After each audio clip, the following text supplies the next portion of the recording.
Welcome to the debate. Today we're digging into Carl Jung's work, specifically his really powerful reinterpretation of these intensely sensitive individuals, people we often just label as empaths. Exactly. We're moving far beyond the simple idea of them being, passive victims. Jung's framework establishes them as incredibly sophisticated psychological observers. And our source material really highlights this unique function.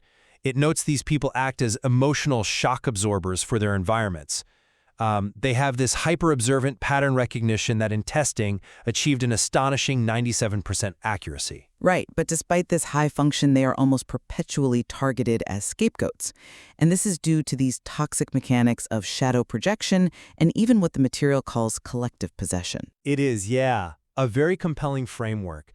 It transforms what society often sees as emotional fragility into a kind of specialized psychological genius. But the whole narrative really pivots on the final stage of transformation, the one that's outlined after this severe psychological break, the clarity event. And that is precisely where we locate the central tension for today. The core question is about the nature of that final stage.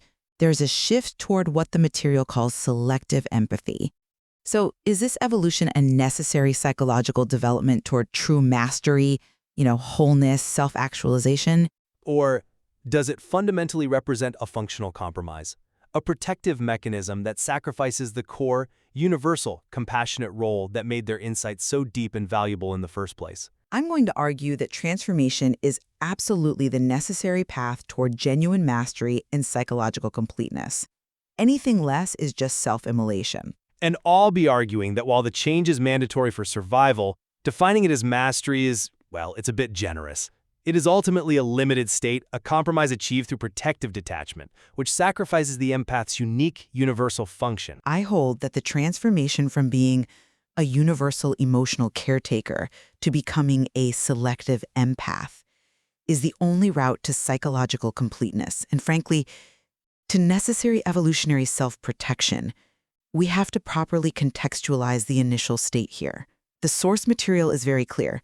These individuals are not fragile. Their minds are not broken. They are described as strategist war rooms, emotionally intelligent strategists trained by trauma.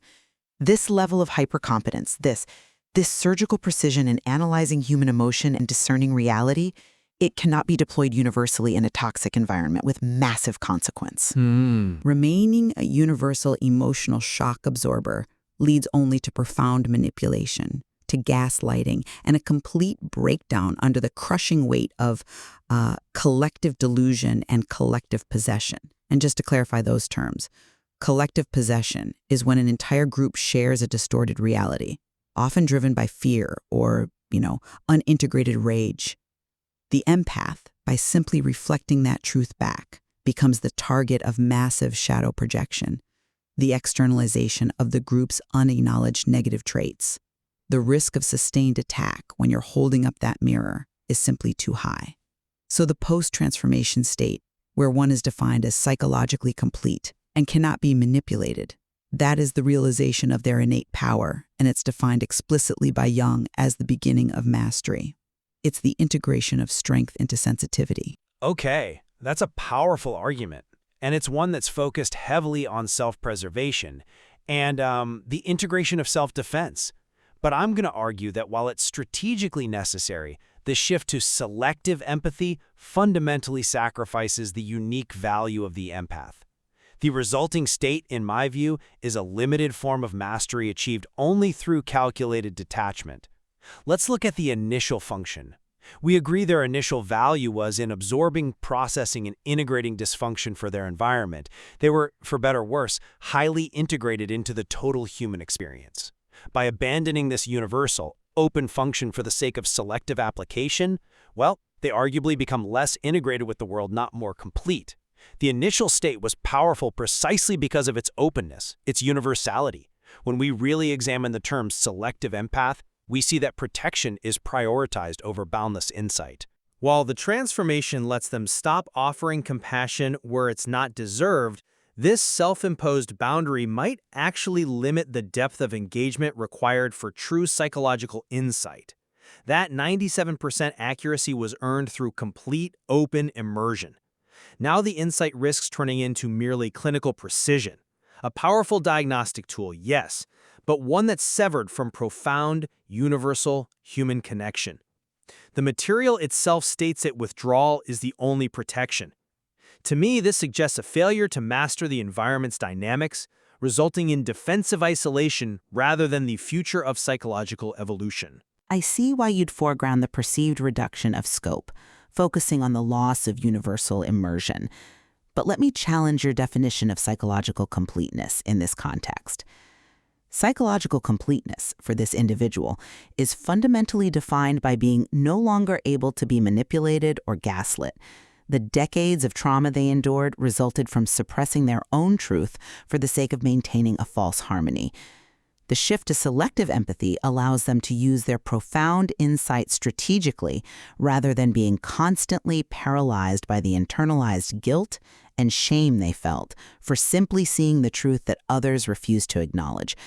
The ability to speak truth with clinical precision demonstrates the successful integration of their previously suppressed strength, the strength required for self-defense and for defining boundaries. If integration means wholeness, then integrating the capacity to defend one's reality and truth is absolutely essential to wholeness. They aren't withdrawing from the world, they're withdrawing their vulnerability to its toxicity. But let's think about the outward expression of this. I mean, if the definition of mastery requires the individual to become selectively detached, and this leads to the phenomenon where others feel uneasy in their presence, well, that certainly sounds like effective defense, but not true psychological completeness in a human context. The question we have to grapple with is this: does the transformation address the collective pathology, the massive societal burden of shadow projection that created the problem in the first place? Or does it simply allow the individual to successfully escape it?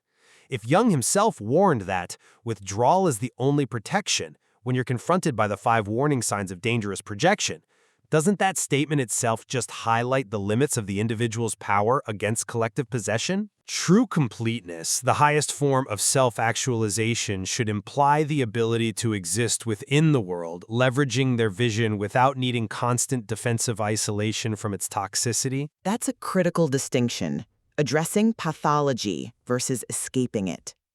But the material suggests that the only way to force the collective to address its pathology is to stop being its convenient garbage disposal.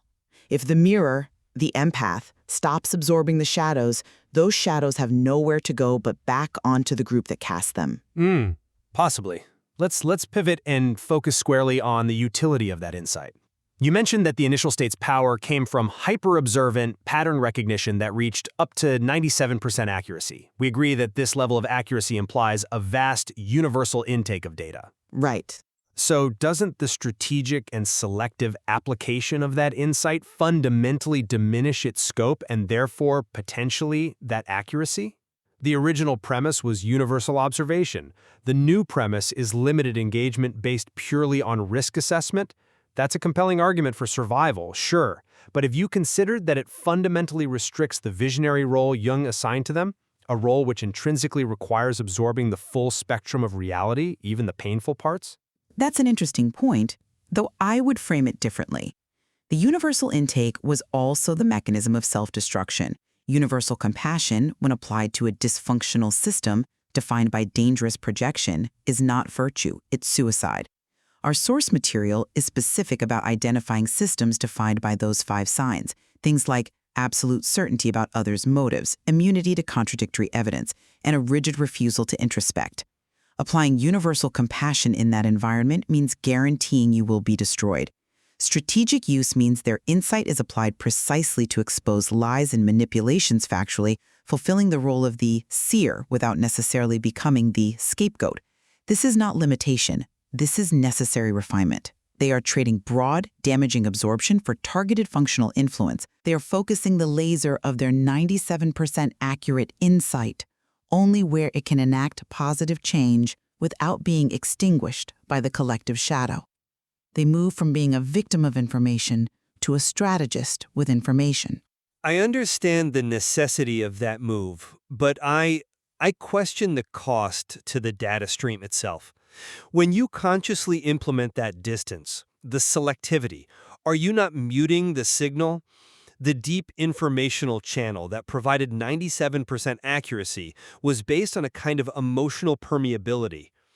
Once you create the shield of selective empathy, you might protect yourself from the emotional shock, but you might also sacrifice the subtle, ambient data that allows for that profound level of pattern recognition. The accuracy might become clinical, based on logic and observable behavior, but lose the intuitive felt component that defines the seer. But the transformation is predicated on a profound psychological breakthrough, the clarity event. That event forces them to finally believe their own perceptions after years of emotional abuse and being systematically told they were too sensitive or crazy. The transformation is a radical self-trust that breaks the reality distortion fields others created to control them. The notion that this requires internal hardening is, I think, a misunderstanding of shadow integration. It's not about becoming less compassionate. It's about integrating one's own suppressed aggression, their capacity for no, and directing it towards self-protection. Kindness, as the source material notes, does not attract cruelty by chance. It exposes others' unhealed shadows. If the newly integrated empath becomes merely a clinical truth teller, they still retain the capacity for compassion, but they apply it only to those capable of reciprocity. The distance required for mastery doesn't sacrifice the informational channel. It cleanses the channel of emotional noise and shame, allowing the insight to be expressed without debilitating emotional cost. But that required internal hardening, regardless of its necessity, shifts them away from the compassionate cord that defined their original power. If the path to mastery necessitates creating a boundary so defined that it eliminates the possibility of being a universal shock absorber, then the individual has prioritized integrity over function. And while personal integrity is necessary, the initial universal function was arguably what made them so unique to the collective. It suggests that the individual can only master their inner world by fundamentally restricting their relationship to the outer one.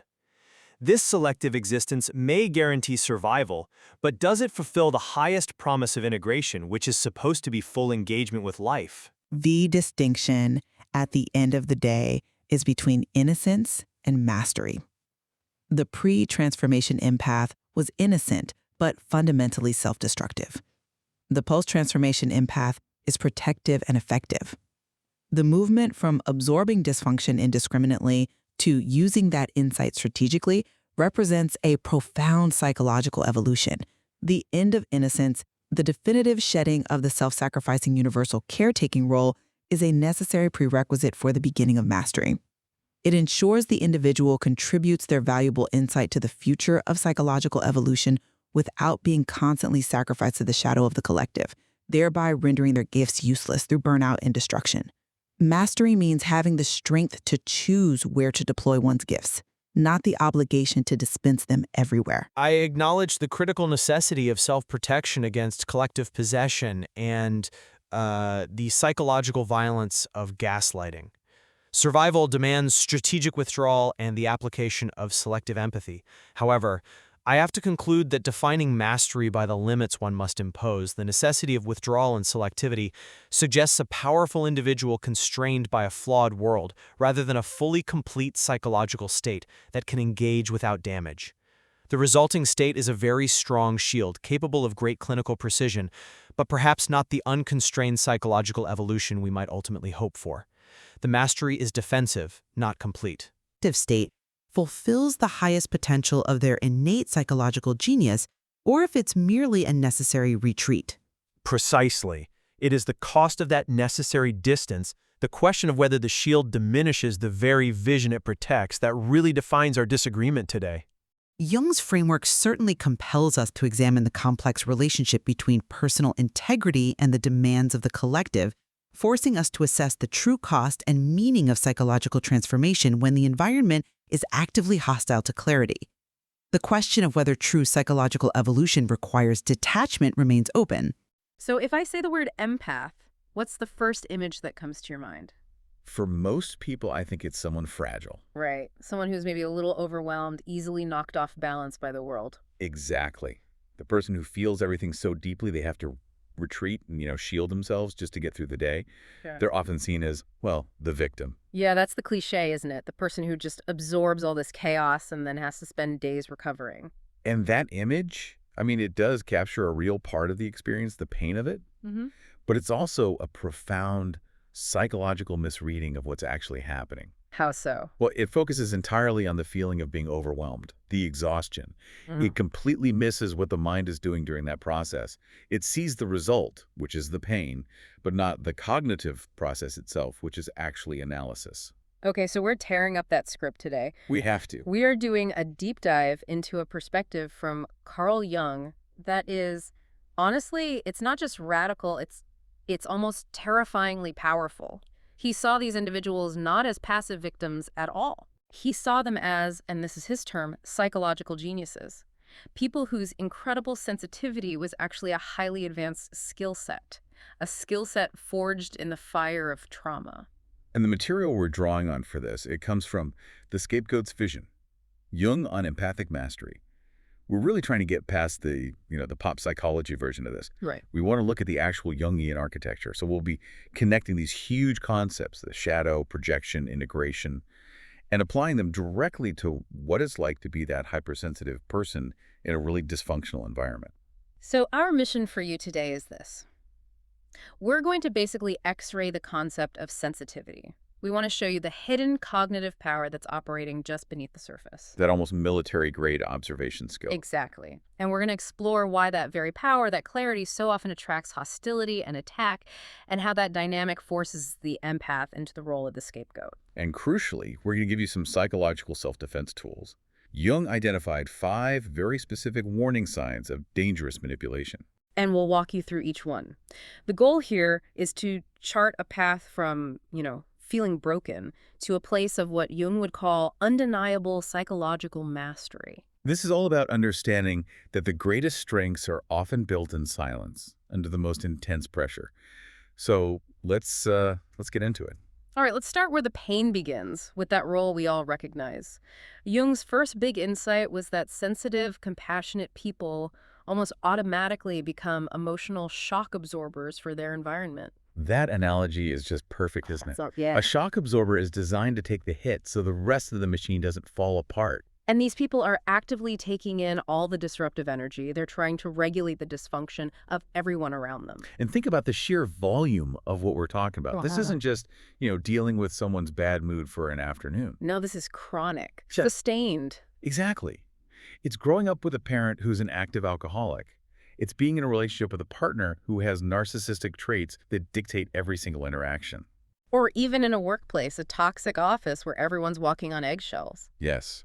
Or a friend group that runs on passive aggression. In all those systems, the empath is the one who's internally trying to process and manage all that emotional shrapnel just to keep things stable. And that brings up the really painful part of it, the paradox. They don't just absorb it and leave. They endure it. They stay. They keep showing compassion and trying to fix the system, even though it's causing them constant, relentless pain. Why? Why do they stay in the fire like that? I think at its core, the drive is for harmony, for balance. They believe, often subconsciously, that their presence is what's holding it all together. That if they leave, the whole thing will just implode. Which might even be true. It might be. But this is where Jung's thinking took that really critical turn away from just seeing them as a victim. He looked at someone enduring this for years and asked a different question. What is their mind actually doing in all this chaos? The common assumption would be that it's breaking. Right. That it's just being crushed under the weight of it all. But Jung realized, no, something else is happening. This isn't just trauma. It's a training regime. A training regime. They weren't just passively accepting their fate. They were, in fact, silently observing, documenting, rigorously decoding human behavior with this incredible focus that's born from pure survival. They had to. They couldn't afford not to know what was going to happen next. Exactly. That reframing is everything. It shifts the whole conversation away from pathology and towards, well, power. You think you're looking at someone collapsing in silence. But really, they're in the middle of a high-stakes intelligence gathering mission. 100%. If your home life is a minefield, your mind becomes the command center. It has to. So their minds weren't being broken, they were being sharpened. Honed into these instruments of extreme precision. The source material uses this incredible image. Their minds weren't overwhelmed messes. They were meticulously organized strategist war rooms. I love that. A strategist war room. Let's dig into that. What kind of strategy are they building in there? If I'm that kid in that volatile house, what am I mapping? You're building a predictive algorithm of human behavior. You are mapping every single trigger that leads to an explosion. You're tracking every micro-expression that signals a lie. You're learning to read the subtle tells. You're analyzing human emotion at a surgical level because your safety depends on it. And that relentless mandatory observation, that's the bedrock of their hidden genius.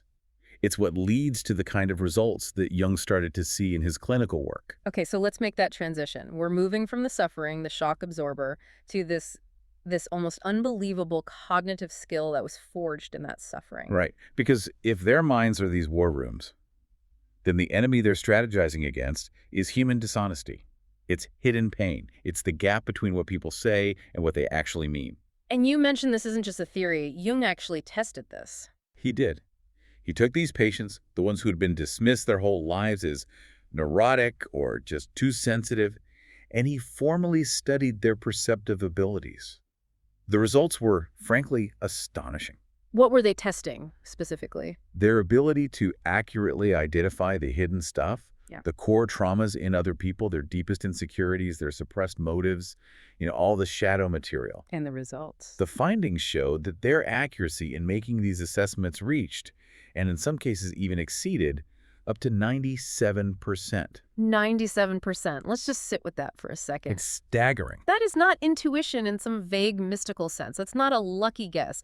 That is clinical predictive accuracy. It forces you to completely redefine what we even mean by intuition. You have to. Because an accuracy rate like that is so far beyond random chance, it demands a different explanation. And this is the key clarification Jung made. Right. They weren't psychic. Yeah. They were just hyper-observant and hyper-analytical. Where society saw a kind of vague, spooky intuition, Jung saw highly sophisticated pattern recognition operating on a level that most people just never develop. So let's make that concrete. What kind of raw data are they processing to get to that 97%? What are the patterns? Okay, so the mind in that war room is picking up on thousands of micro cues that most of us just filter out. For example, they're noticing tiny inconsistencies in language. Like what? Like how a manipulator will almost always use a passive voice when describing something bad they did in the past.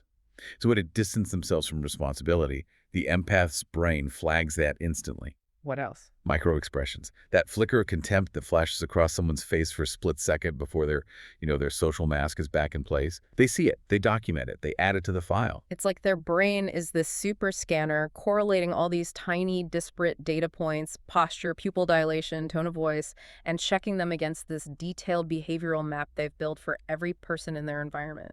Precisely. It's a data processing unit that is running 24/7. It has to.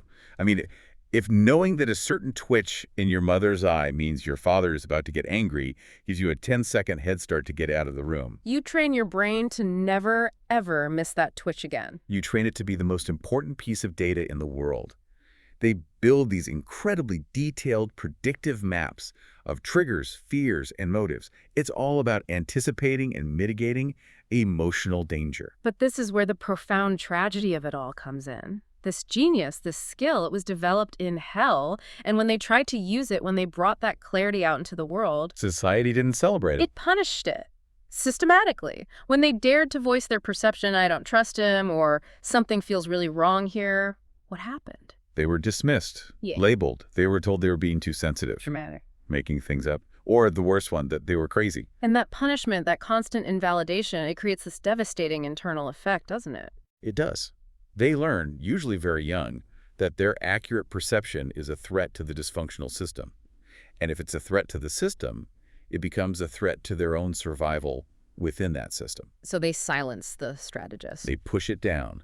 They start to internalize all the guilt and the shame for the simple act of seeing the truth.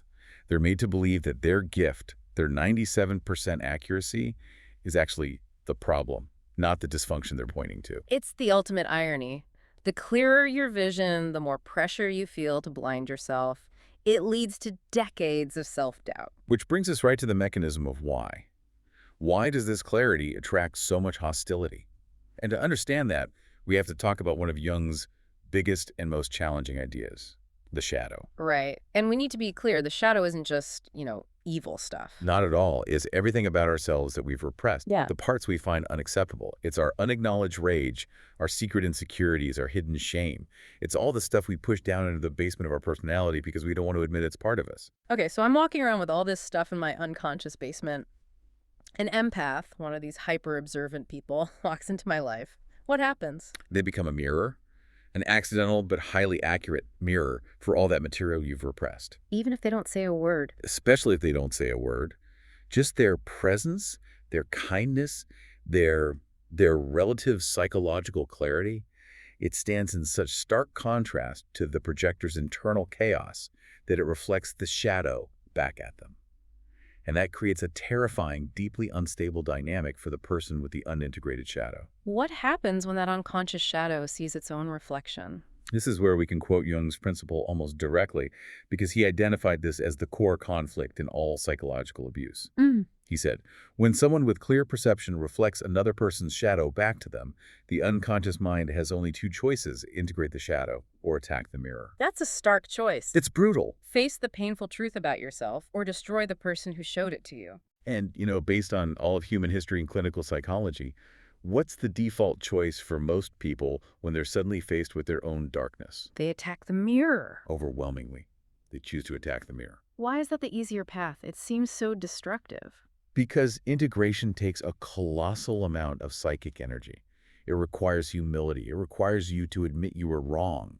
It means letting a part of your ego die, the part that insists you're perfect and innocent.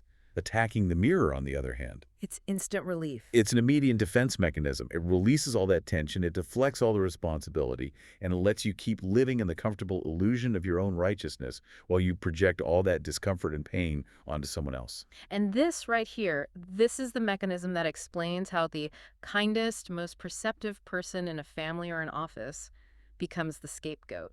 Perfectly.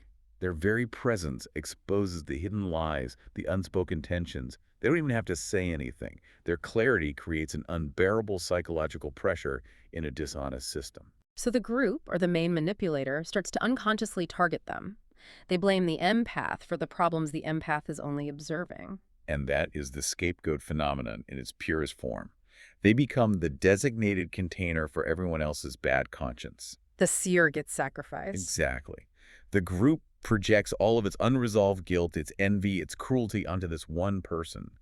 It's a way for the group to feel clean, to perform a kind of psychological hygiene by making the person who saw the filth the embodiment of it. It's a powerful, toxic, and depressingly an ancient defense mechanism. And this can escalate, can't it? It can go from one person projecting onto the empath to the entire system turning on them. It escalates dramatically. And to really understand the hell that a scapegoated empath goes through, you have to realize that psychological projection isn't just blaming someone.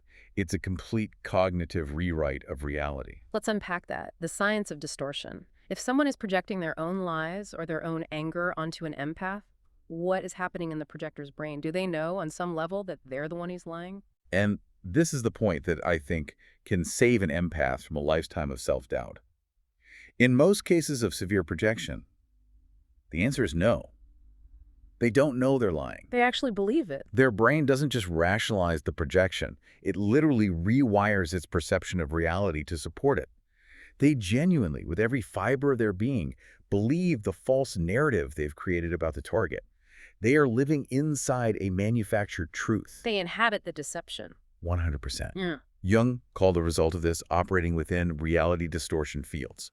And that's not just a cool-sounding metaphor. Modern neuroscience is actually backing this up, showing how high-stakes emotional states can fundamentally alter memory formation and perception. So their brain is actively filtering out any evidence that contradicts their story. And it's strengthening the neural pathways that confirm it. So when an empath is caught in this, they're not just dealing with one person's lie. They are up against a suffocating collective delusion. The whole family, the whole office suddenly turns against them. Yes. And that delusion is often kicked off by one or two really strong projectors whose conviction is so intense that it's almost contagious. Jim had a name for that, when the whole system gets infected with the lie. He did. He called it collective possession. It's when a shared unconscious emotional projection, the group's shadow hijacks the critical thinking of the entire group. They surrender their individual reason to the delusion. And the result for the empath, who is still clinging to actual reality, is systematic gaslighting, isolation, and in many cases, a complete psychological breakdown. The group becomes possessed by its own denied darkness, and it uses the empath as a ritualistic lightning rod to discharge it.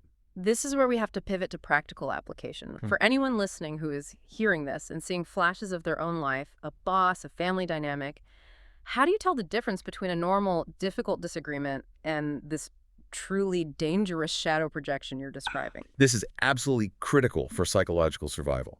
You need clear, objective markers. Jung outlined 5 specific behavioral warning signs. And when you see these 5 signs appearing together, it's a giant red flag that you are dealing with a dangerous level of projection and you need to be extremely cautious. Okay, let's walk through them one by one. Number 1, absolute certainty about others' motives.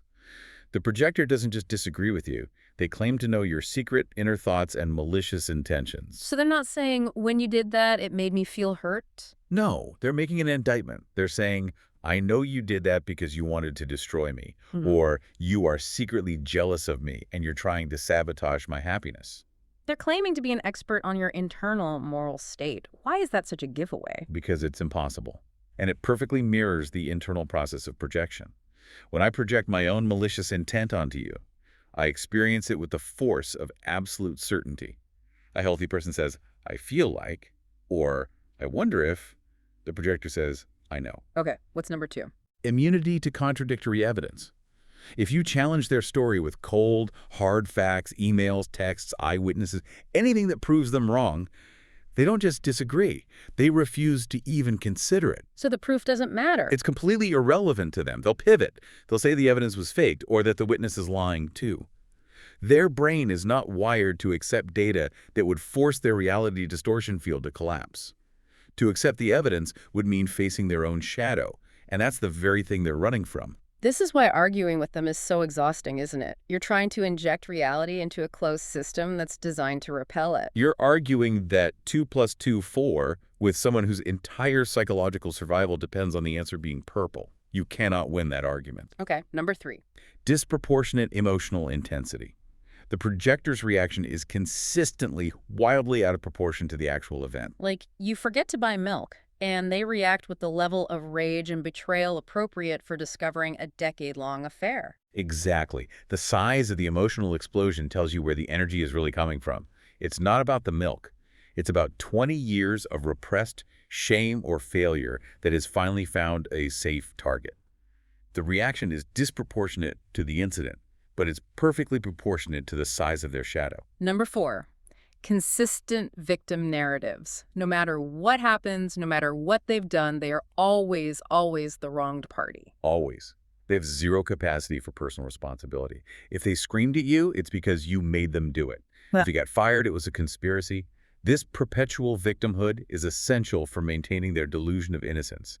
Admitting fault would mean admitting the shadow is real. And the last one, the one that signals it's escalating to that collective possession stage. Number 5, recruitment behavior. This is the most dangerous sign. The projector actively starts trying to turn other people against you. The triangulation. Yes, they spread rumors, they hold secret meetings, they try to convince friends and family of your supposed moral failings, and they do it all under the guise of being concerned for you. They're trying to make the external world a mirror of their internal delusion. That is precisely it. They're building a consensus reality around their projection, so that when they finally discard you, the entire group will agree that you were the problem all along. And Jung's warning about this is absolutely stark. What did he advise? He said when you see these 5 signs together, especially the certainty, the immunity to facts, and the recruitment, you have to understand that you cannot fix this. You can't argue your way out of it. He said withdrawal is the only protection. You have to get out. So we've followed the pain, the punishment, the scapegoating. Let's turn the corner now to the awakening. After years of this abuse and self-doubt, something has to give. What is the catalyst that finally flips the switch? It's rarely a slow, gentle process. It's usually a single seismic event.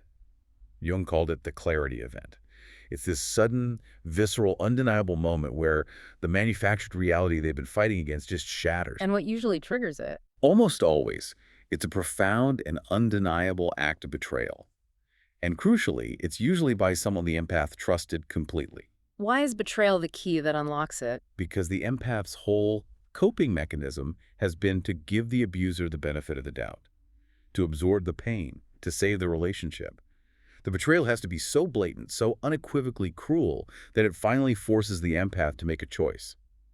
Believe the gaslighting or believe their own eyes. The pain of the betrayal becomes the one thing stronger than their compassion for the abuser. It's the force that finally breaks the silence in the strategist's war room.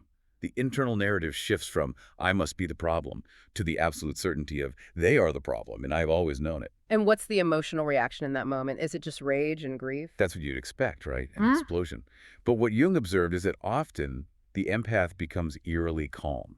Because all of that energy that was being wasted, the energy used to manage the chaos, to fight the gaslighting, to apologize for their own perceptions, it all suddenly gets redirected.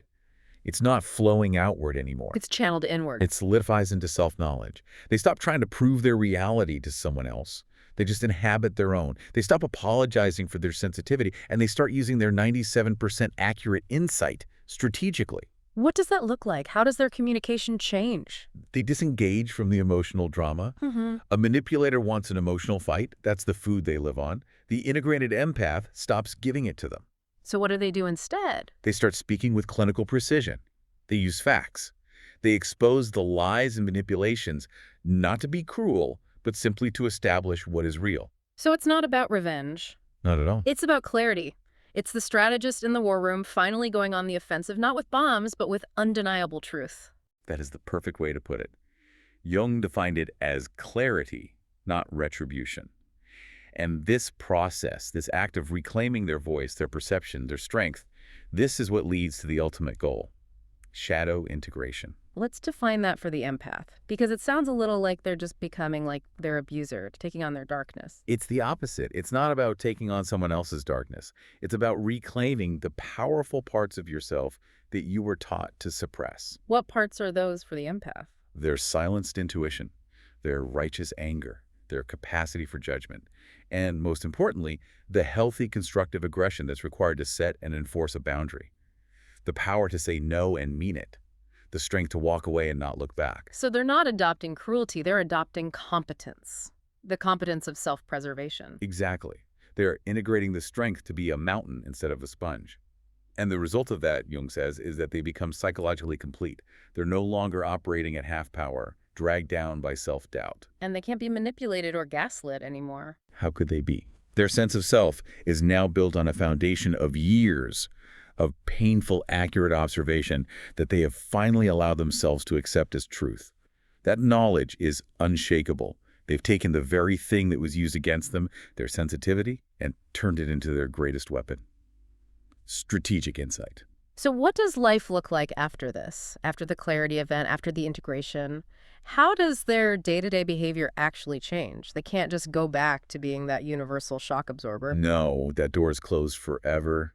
The integrated empath understands that their insight, their energy, it's an incredibly valuable resource, and it's now governed by rigorous discernment. They stop being the universal caretaker. Completely. The new strategy is about protection. They become, in the truest sense of the phrase, selectively empathetic. Selectively empathetic. I like that. It means compassion is now a choice. It's offered where it's deserved, where it's reciprocated, where it will actually help someone grow, not just enable their dysfunction. And boundaries are no longer this thing they have to fight to maintain. They become an automatic internal force field. They can instantly tell the difference between someone who is in genuine pain and someone who is just looking for a place to dump their shadow. So how does that play out in a conversation? If a former manipulator comes back and tries one of their old tricks? The selective empath just doesn't engage. They don't take the emotional bait. They might just respond with a calm, factual statement like, I see that's how you perceive it. Or they might just say, I'm not going to have this conversation, and walk away. Yeah. They starve the drama of its oxygen. And how does that affect the manipulators, the people who used to feed on their self-doubt? It's immediate and it's profound. The former abuser suddenly feels intensely uneasy around them. Why? because the energy they need to survive, the guilt, the anxiety, the confusion, it's just not there anymore. The manipulation is met with a wall of clarity, and clarity is the one thing the shadow can't stand. The manipulator senses that unshakable self-knowledge and knows, on an instinctual level, that the game is over. The energetic circuit is broken. They needed the empath to doubt themselves, to feel powerful. When the empath becomes certain, the projector is forced to feel their own emptiness, which is why they'll often just retreat. They'll say the empath has become cold or difficult. When really all that's happened is the empath has stopped sacrificing themselves. Precisely. And this whole journey, this whole arc from the crushed, sensitive child to this integrated, powerful adult, Jung had a final summation for it. He didn't just see it as healing. No, he saw it as a complete evolution of the self. He described this painful, necessary transformation with a single powerful phrase. He said it is the end of innocence and the beginning of mastery. The end of a naive belief that everyone is good, replaced by a strategic, grounded understanding of what people are actually capable of, both good and bad. And the mastery to navigate both. We've covered a lot of ground today. We've tracked this path from really a place of deep vulnerability to one of incredible strength. For everyone listening, let's try to boil this down into the core insights to take away from Jung's work. Okay. I think there are 4 main takeaways. Go for it. First, kindness doesn't attract cruelty by accident. Your clarity acts as a mirror, and it exposes the unhealed shadows in other people. That forces them to make a choice: integrate or attack the mirror. Second, empaths are not fragile. They are highly intelligent emotional strategists who have been put through a brutal, systematic training program by their trauma. That 97% accuracy isn't a symptom of instability, it's evidence of genius. Third takeaway: the act of finally believing your own perception, of integrating your shadow, is what transforms you from the victim, the shock absorber, into a visionary. You reclaim the strength you needed all along. And fourth, Finally, that the world is often afraid of people who can see things too clearly. But Jung believed that these integrated, selectively empathetic people, they represent the future of psychological evolution. They're the ones who have done the hard work, and they're paving the way for a world that values truth more than comfortable lies. this whole deep dive, it really gives us a new lens to look at these dynamics, whether it's in our own family or just watching it play out at work. It stops us from asking, what's wrong with the scapegoat? And makes us ask the real question: what is this group so desperate to hide? Which leads us to our final provocative thought for you to take away from all this. If the empath's 97% accuracy is a form of genius, a survival skill that was literally beaten into them, what essential cognitive and emotional skill have non-empaths suppressed by always choosing the easier path, by always choosing to attack the mirror instead of integrating their own shadow? What crucial piece of self-awareness are they actively choosing to maintain a blind spot toward? We'd encourage you to just observe the dynamics in your own world with this new, clearer lens. Until next time.